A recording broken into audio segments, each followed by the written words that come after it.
నమస్తే, నేను సిరి.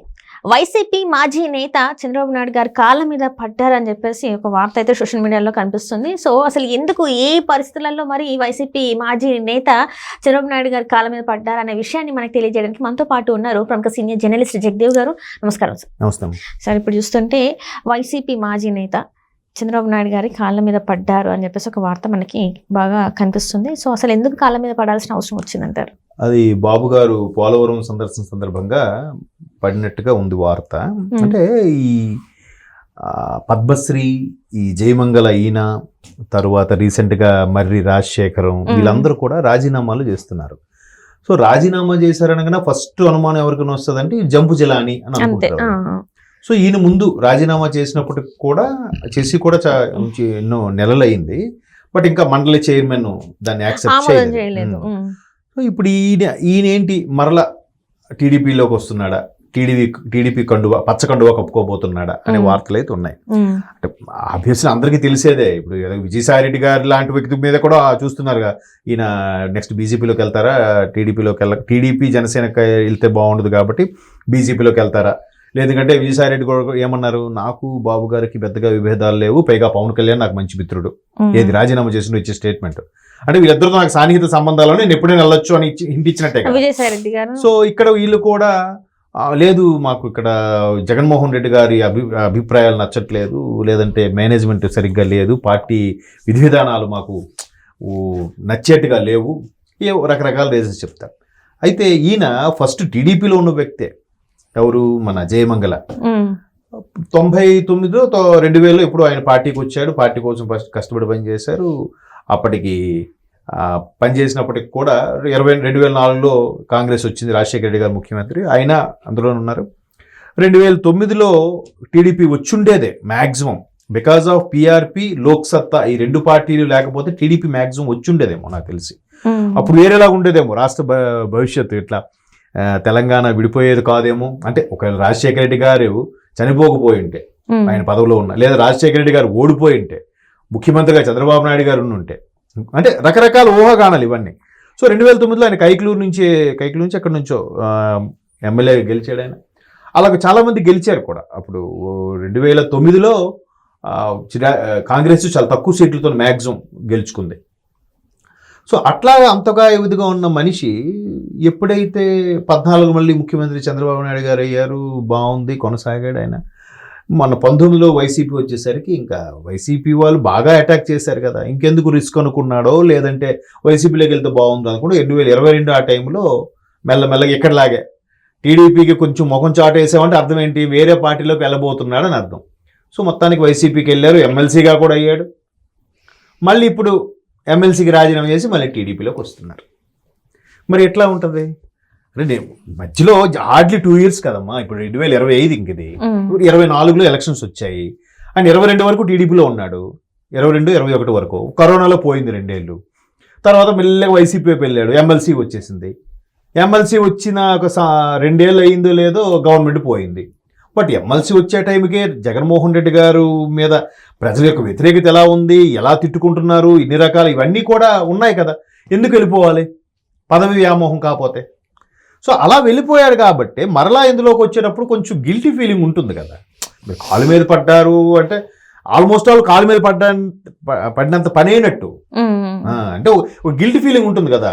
ఇదేంటిది ఇంచుమించు 1999-2000 నుంచి టీడీపీలో ఉన్న వ్యక్తి ఒక్కసారి 2022 అంటే 20 కాదు, ఆల్మోస్ట్ 20 సంవత్సరాలు, ఆల్మోస్ట్ ఆల్ 20 ఏళ్ళుగా ఆయన కనీసం అక్కడ పార్టీలో కొనసాగి ఒక్కసారి వైసీపీలోకి వెళ్ళిపోయారు అని అంటే ఎట్లా ఉంటుంది? మళ్ళీ వెనక్కి వచ్చే ప్రయత్నం చేయాలంటే ఇటువంటి కార్యక్రమాలు చేయక తప్పదు. పైగా మనం ప్రతి దగ్గర చూసేది కూడా ఏంటంటే పార్టీ పేర్లు మారుతున్నాయి తప్ప, పార్టీ వ్యవస్థాపకుడు ఎవడైతే కొత్తగా వస్తున్నాడో వాడు ఉంటున్నాడు తప్ప, నాయకులు వాళ్ళే తిరగేసి ఇందులోంచి అందులో ఇట్లా మారుతూనే ఉన్నారు తప్ప, ఓల్డ్ వైన్ న్యూ బాటిల్ అన్నట్టు వైన్ అదే, బాటిల్ మారుతుంది. బాటిల్ పేరు మాత్రం మారుతుంది. అంటే ఇక్కడ ఒకటి ఉంది ఏంటంటే రాజకీయ పార్టీలు ఎన్ని వచ్చినా కూడా రాజకీయ నాయకులు వాళ్ళే అన్నట్టు ఒకటి వినిపిస్తూనే ఉంది. ఎందుకంటే కొత్త పార్టీలు ఎన్ని వచ్చినా నేతలు మాత్రం వాళ్ళే ఉంటున్నారు, కొత్త రక్తానికి అవకాశాలు రావట్లేదు, పాత వాళ్ళే ఉంటున్నారు. ఇంకా వాళ్ళని ప్రజలు నమ్మడానికి కూడా ఈ మధ్య కాలంలో ముందుకు రావట్లేదు. ఎందుకంటే మిమ్మల్ని ఆల్రెడీ అక్కడ చూసినాం, మీరు కొత్త పార్టీలకు వచ్చినంత మాత్రమే మీరు ఏమి మళ్ళీ కొత్తగా చేసేది ఏమి ఉండదు కదా, మళ్ళీ అట్లనే ఉంటారు కదా, మీ బిహేవియర్ అయితే అంతే ఉంటుంది అని చెప్పేసి కొంతమంది అట్లా వాళ్ళకి అది పడిపోతుంది, ఆ ముద్ర పడిపోతుంది. అది ఎలా అయిపోయిందంటమ్మా, ఇప్పుడు వాడంటున్నాను ఏమనుకోవద్దు, సదరు వ్యక్తి రాజకీయాలు ఉండే వ్యక్తి ఎవడైనా సరే అలా ఉండేటప్పుడు తనకి చుట్టూ మంది మార్బలము జనాలు కార్యకర్తలు పొద్దున్న లేస్తే అన్న ఆ పని కావాలన్నా, అన్న ఈ పని చేసి పెట్టన్నా, అన్న వాళ్ళ ఎంఆర్ఓ పలకట్లేదన్నా, అన్న ఈ సీఏ ఇలా మాట్లాడుతున్నా అంటే వాళ్ళకి ఆ దర్పము ఆ సీటు పవరు కొంచెం అలవాటు అయిపోతుంది. ఒక్కసారి పదవి లేకపోయేసరికి ఎవడు రాడుగా, వీరిలో వాడు కూడా అన్న నమస్తే అన్న అండు మరి ఎదురుపడి అన్న నమస్తే అన్న అంటాడు, లేదంటే ఏమో వీడి వల్ల పని అవదరా ఇంక పదవిలో లేడు కదా అని వెళ్ళిపోతున్నారు. ప్రజలు కూడా అలాగే ఉన్నారు. సో వీడు అది చాలా అవమానంగా ఫీల్ అవుతాడు. మళ్ళీ ఆ సీట్ దక్కించుకోవాలి, ఏదో ఒకటి చిన్న పదవి అయినా తెచ్చుకోవాలి, ఒక నామినేటెడ్ పోస్ట్ అయినా తెచ్చుకోవాలి, ఎమ్మెల్యేనా ఎమ్మెల్సీనా జడ్పీటీసీనా ఒక నామినేటెడ్ పోస్టా ఏదో ఒకటి పెట్టుకుంటే మనకి ఒక అధికార దర్పం ఉంటుంది కదా, పలానా పార్టీ నుంచి వచ్చాము అన్నట్టు. సో దానికి అలవాటు పడేవాడు ఒక్కసారిగా లేకపోయేసరికి తట్టుకోలేక కంపల్సరిగా ఏదో ఒకటి చేయాలి వాడు. అవసరమైతే ఆ పార్టీలోకి వెళ్ళడమా, లేదంటే వాళ్ళ కాలు పట్టుకోవడమా, వాళ్ళకి ఫండ్గా ఇవ్వడమా, ఏదో ఒకటి చేయాలి కదా. సో ఆ పద్ధతికి అలవాటు పడిపోయిన రాజకీయ నాయకుడు ఎవడైనా సరే ఎట్లాగా చేస్తారు, తప్పదు, ఆప్షన్ లేదు.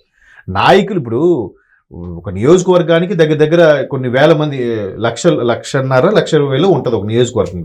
అంతమందికి కూడా ఎంతమంది ఉంటారు, 1 లక్ష అంటే ఒక 5 లక్షలు 6 లక్షలు అనుకోండి ఒక నియోజకవర్గంకి.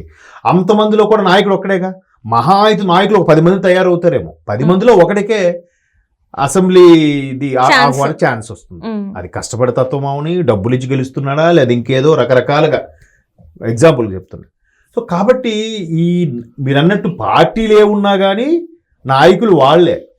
కొత్తగా పుట్టుకొచ్చే వాళ్ళకి ఛాన్స్ ఇచ్చింటే రీసెంట్గా కూటమి ప్రభుత్వం టీడీపీ కూడా కొత్తగా ఒక 25 మందికి ఛాన్స్ ఇచ్చింది, యువతకి. అది కూడా అక్కడ కూడా మళ్ళీ గిట్టని వాళ్ళు అందులో కుమ్మునాట్లాగా ఈయనకి ఎందుకు ఇచ్చేసారు, నన్నలేదు మన పార్టీకి వచ్చాడు వీడేం కష్టపడి అంటే ఆశావాహులు ఉన్నారు, ఫస్ట్ నుంచి వెళ్ళి పార్టీ కోసం పాట పడ్డ వాళ్ళకి ఇవ్వకుండా ఇప్పుడు వచ్చిన వాళ్ళకి ఇచ్చారని చెప్పేసి ఈ రకమైన మాటలు కూడా ఉన్నాయి. ఇప్పుడు పిఠాపురం ఇదే తీసుకోండి, వర్మ గారి పేరు మారుమోగిపోయింది. ఎట్లాగా పార్టీ కోసము టీడీపీ కోసం ఉన్నాడు, ఆయన రెబల్ అయిపోలే. ఈ రోజుకి కూడా ఆయనకి రకరకాల ట్రోల్స్ చేసి అవమానం చేస్తున్నాను, కొంతమంది చేస్తున్నారు కూడా పరోక్షంగా, పేర్లు అనవసరంగా. అయినప్పటికీ ఆయన సరే దానికే ఉంది, నాకు ఎప్పుడు అవకాశం ఇస్తే అప్పుడు వస్తుంది, నేను పార్టీని నమ్ముకొని ఉన్నాను, బట్ పవన్ కళ్యాణ్ గారు కాబట్టి ఆ సీట్ను వదులుకున్నాను, అదే జనసేనలో ఇంకెవరు పోటీ చేసినా నేను ఖచ్చితంగా ఇండిపెండెంట్గానే పోటీ చేసి ఉండేవాడిని అనే ఉద్దేశంలోనే మాట్లాడాడు. సో అలాగే ఇప్పుడు ఎందుకు టీడీపీ జనసేన కలవాల్సి, మొన్న ఎవరో మాట్లాడుతున్నారు టీడీపీ లేనిదే జనసేన లేదు, జనసేన లేనిదే టీడీపీ లేదు, ఈ రెండు కలవు కాబట్టి వైసీపీ ఓడిపోయింది అని అంటే, మరి అది ఇప్పుడు రాజకీయ స్ట్రాటజీ. అంటే ఓట్లు చేయకూడదు అనే ఉద్దేశంలో ఉన్నారు కాబట్టే ఖచ్చితంగా ఎన్ని రెచ్చగొట్టినా, ఎన్ని అవమానాలుగా రెచ్చగొట్టి చేసినా కూడా కలిసే చేయాలి, గత ప్రభుత్వాన్ని కూలగొట్టాలని కూడా చేశారు కదా. కాబట్టి అది స్ట్రాటజీ. పోతే నాయకులు అంటారా మరి ఇట్లా మొన్నటి వరకు ఉండి మళ్ళీ ఒక్కసారి అటు వెళ్ళిపోయి మళ్ళీ వెనక్కి వచ్చేవాడికి ఎంతకి అరే నిర్ణయం లేవు కదరా మళ్ళీ ఎంట్రా అని అనుకుంటాం కదా. సో అందువల్ల కాలు మీద పడి ఉండొచ్చు. బట్ వాళ్ళకి కూడా పార్టీ కానీ అధిష్టానం కానీ ఎక్కడ పెట్టాలో ఏ స్థానంలో పెట్టాలో. అమ్మ చంద్రబాబు నాయుడు గారు 4వ సీఎం, ఆయనకి ఎవరిని ఎప్పుడు కూడా ఆయన ఎందుకు, నేను అనుకుంటాను ఎంతమంది ఒక ఆఫీసులో ఒక 30-40 మంది టీంని మెయింటైన్ చేయాలంటేనే ఒకరికి ఒక దగ్గర ఒకటి గుడ్డు ఒకటి బ్యాడ్ అయిపోతాం. ఈయన ఎంతమంది నాయకులు కార్యకర్తల ద్వారా అంత ఎలా మెయింటైన్ చేస్తున్నాడో. అందుకే ఆయన ఎక్కువగా చనువు తీసుకోడు, చనువు అవ్వడం, ఎక్కువ చిన్న స్మైల్ ఇస్తాడు. అలాగే ఉండాలి నాయకుడు అనేవాడు. ఏమాత్రం జోవియల్గా ఉన్నారా సంకరెక్కుతారు. సో ఆ స్ట్రాటజీ, ఆ అడ్మినిస్ట్రేషన్ ఆయనకు తెలుసు కాబట్టి చూద్దాం మరి ఇంకా ఆహ్వానించినట్టేనా కాదా అనేది ఇంకా నాకైతే క్లారిటీ లేదు. Right sir, thank you so much sir. Thank you.